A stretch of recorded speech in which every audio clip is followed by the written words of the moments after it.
Bonsoir, soyez les bienvenus sur l'antenne de France 3 Bretagne. On commence par les titres de cette édition. Elle est surnommée la route de la mort et c'est bien pour limiter le nombre d'accidents que des travaux viennent de commencer. La portion de la RN 176 à hauteur de Plouer-sur-Rance doit être sécurisée. Le chantier a débuté aujourd'hui et doit se poursuivre pendant 5 semaines.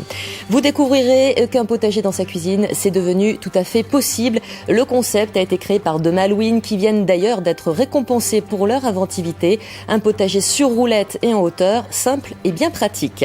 Et puis, comme chaque soir de la semaine, nous consacrerons une page spéciale au Tour cycliste de Bretagne. Deuxième étape aujourd'hui entre Rennes et Guérande. C'est un secteur bien connu en Bretagne sur la RN 176 entre Dinan et Dol de Bretagne, le secteur du pont de Châteaubriand près de Plouer-sur-Rance. Les lieux portent un surnom bien macabre, celui de la route de la mort. 20 ans désormais que les élus du pays de Saint-Malo dénoncent la dangerosité de cette portion de route. Appel semble-t-il entendu puisque des travaux d'aménagement ont débuté aujourd'hui et pour 5 semaines. Sébastien Quéroux et Karine Mordrel, reportage. 4 km de voies supprimées temporairement près du pont Châteaubriand. Avec cet aménagement de la route nationale 176, les usagers circulant entre Caen et Saint-Brieuc seront désormais déviés via la rocade de Rennes. Autre axe concerné, celui reliant Dol de Bretagne à Dinan, où les automobilistes seront déviés 20 km plus loin par le barrage de la Rance.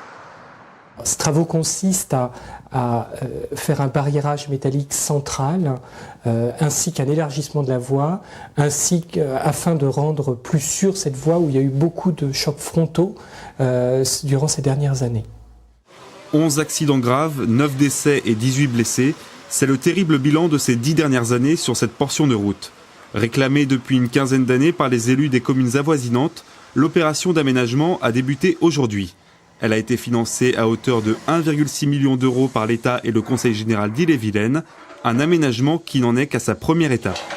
La véritable mise en sécurité de ce tronçon de 4 km, c'est la mise à 2x2 voies. C'est au-delà de 2014 que seront faits ces travaux, je dirais, complémentaires et finaux de mise en sécurité de la 176 sur ce tronçon. En attendant que les automobilistes se rassurent, ces premiers travaux devraient prendre fin le 1er juin prochain. Autre image, celle du navire Île de